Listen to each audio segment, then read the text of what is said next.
আজকে এই ভিডিওতে আমি অনেকগুলো গুরুত্বপূর্ণ বিষয় নিয়ে কিন্তু আলোচনা করব।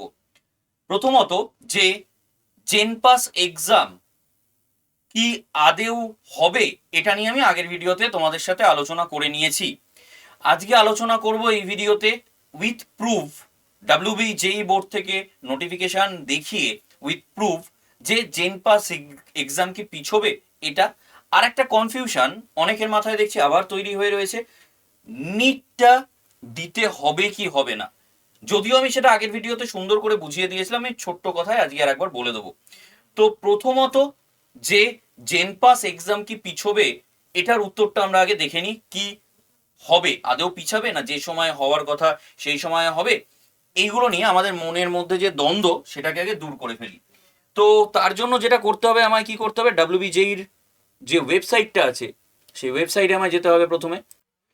এই ওয়েবসাইটে আমরা দেখতে পাচ্ছি যে আমি যদি এক্সামিনেশন সেগমেন্টে গিয়ে ডাব্লিউবিজেই এর এক্সামিনেশন দেখি, তাহলে তার টাইম টেবিল প্রকাশিত হয়ে গেছে, তোমরা সবাই দেখতে পাচ্ছ, তাই তো? Online application with payment of fees দিয়ে দিয়েছে, online correction and download revise confirmation page কত কত তারিখ সেটাও দিয়ে দিয়েছে, আমাদের পুরো এই নোটিফিকেশনটা দেখিয়ে দিয়েছে, তাই তো? স্যার, আমরা তো জেনপাস এক্সাম দেবো, আপনি কেন এগুলো আমাদের দেখাচ্ছেন? অবশ্যই তার কারণ আছে। এখানে ভালো করে লক্ষ্য করে দেখ, এক্সাম কবে বলেছে, 24/5/2026 রোববার। ইন জেনারেল প্রত্যেক বছরই আমরা দেখেছি যে ডাব্লিউবিজেই এর এক্সাম আগে হবে এবং তারপরে কিন্তু জেনপাসের এক্সাম হবে। তো আমি যেরকম বলেছিলাম যে মে মাসের শেষ বা জুন মাসের শুরু, কেমন? তো এখানে দেখতে পাচ্ছি জানুয়ারি, ফেব্রুয়ারি, মার্চ, এপ্রিল, মে, মানে মের শেষে, ঠিক আছে, মের শেষে হচ্ছে যে মানে আমাদের ডাব্লিউবিজেই এর এক্সাম, মে মাসের শেষে হচ্ছে ডাব্লিউবিজেই এর এক্সাম, তাই তো? তার মানে এখানে বোঝাই যাচ্ছে যে মে মাসে অন্তত জেনপাস এক্সাম হচ্ছে না, ঠিক আছে? মে মাসে অন্তত জেনপাস এক্সাম হচ্ছে না। এটা কিন্তু হতে হতে, আমি যদি খুব ভুল না হই, জুনের শেষ হয়ে যাবে বা জুলাইও হতে পারে, জুনের শেষ বা জুলাই। কেন বললাম? কারণ এখানে তো শুধু এক্সামটা হবে 24/5/2026, যদিও ডাব্লিউবিজেই এর কাউন্সিলিং খুব আগের বছর একটু ডিলে হয়েছিল ওবিসির কেসের জন্য, এবছর সেরকম কোনো নেই। তাও এটার মোটামুটি কাউন্সিলিং হতে আরো কিছুদিন আমাদের টাইম ধরে নিতে হবে। তো জেনপাসের এক্সাম জুনের শেষ হতে পারে বা জুলাই হয়ে যেতে পারে, কারণ সেটার আবার নোটিফিকেশন বেরোবে, তারপর তার তোদের আমি দেখিয়েও ছিলাম যে কতদিন করে টাইম লাগে, সেটা পরবর্তীতে আবার দেখিয়ে দেবো, ঠিক আছে? তো এই করতে করতে কিন্তু জুন জুলাই হয়ে যাচ্ছে, কেমন? মানে আমি একদম পুরো যেন ক্ল্যারিটি দিয়ে দেখানোর চেষ্টা করলাম যে 24/5 যদি ডাব্লিউবিজেই হয় তাহলে অবশ্যই এটা কিন্তু পিছিয়ে যাচ্ছে। তার মানে আমাদের হাতে রয়েছে অফুরন্ত সময় বলা যায়। তবে আমি মে বলছি না, জুনের প্রথম সপ্তাহ ধরে একদম ফার্স্ট উইক ধরেই আমি আমার পড়াশোনাকে চালিয়ে যাব। কিন্তু আবারও বললাম, জুনের ফার্স্ট উইক ধরে পড়াশোনাকে চালিয়ে যাব, তবে হচ্ছে না ওই সময় এক্সাম, মোটামুটি একটা ধরে নেওয়া যায়, ঠিক আছে? এবং আর একটা কথা বলবার, সেটা হচ্ছে যে নিট এবছরের জন্য, বিশেষ করে বিপিটি বা বিওটি কোর্সের জন্য কোনো রকম নিট এক্সাম দেওয়ার প্রয়োজন নেই, নিশ্চিন্ত এবার। কোনো রকম নিট এক্সাম দেওয়ার প্রয়োজন নেই। আমি আগের ভিডিওতেও বলেছিলাম যে নিট কিন্তু দিতে হবে, এরকম কোনো নোটিফিকেশন ওই দুটো কোর্সের জন্য পার্টিকুলার করে বলেছিলাম যে জারি হয়নি। জাস্ট আমি বলেছিলাম যদি মনে হয় কারোর, তাহলে ফর্মটা ফিল আপ করে রাখার কথা বলেছিলাম, ঠিক আছে?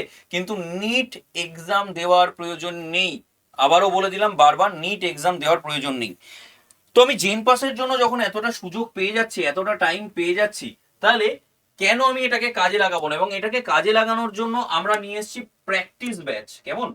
আমরা নিয়ে এসেছি প্র্যাকটিস ব্যাচ। কোন ব্যাচ এটা? এটা হচ্ছে এই যে সুশ্রুত এবং এসএমএফ ডাব্লিউবি দেখেছিস তোরা অলরেডি আমাদের ইউটিউব চ্যানেলে কত সাকসেসফুল ক্যান্ডিডেট রয়েছে।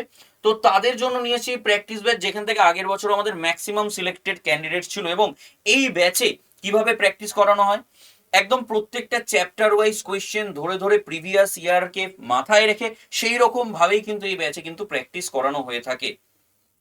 যারা যারা এই প্র্যাকটিস ব্যাচ নিতে চাইছিস, তারা তারা অবশ্যই এই ব্যাচটা নিয়ে নিস। এখানে প্রত্যেকটা সাবজেক্টের চ্যাপ্টার ওয়াইজ প্র্যাকটিস ব্যাচ, তার সাথে থাকবে মক টেস্ট এবং ইবুকও এর মধ্যে আমি দিয়ে দেবো, কেমন? এবং এই ব্যাচের প্রাইস কিন্তু যদি মোর অফার্সে গিয়ে তোরা একটা কোড দিস, কি কোড? সেটা হচ্ছে ক্যাপিটালে Y982, এখানে যে অ্যাপ্লাই করবি এই প্রাইসটা দেখবি অনেক কমে গেছে। তোরা যদি চাস এটা আরো কমে যাক, তার জন্য তোরা যেটা করবি সব থেকে ভালো, আমার সাথে ডিরেক্টলি যোগাযোগ করে নিবি। কোন নাম্বারে আমার সাথে ডিরেক্টলি যোগাযোগ করবি, দেখে নে একটু নাম্বারটা, 9681262518। এই নম্বরে ডিরেক্টলি আমার সাথে তোরা যোগাযোগ করে নিবি, 9681262518। কি করবি, হোয়াটসঅ্যাপ বা ফোনে যা খুশি, হোয়াটসঅ্যাপে লিখে দিস আমায় জেন পাসের ব্যাচ নিতে চাস, কেমন, জেন পাসের ব্যাচ নিতে চাস বলে আমায় হোয়াটসঅ্যাপ করে দিস, আমি নিজে তোদের সাথে যোগাযোগ করে নেবো। আর একটা জিনিসও বলে রাখি, তোরা অবশ্যই অবশ্যই এই যে আমার যে গ্রুপটা আছে, কেমন, এই গ্রুপটাতে কিন্তু তোরা জয়েন হয়ে যাস।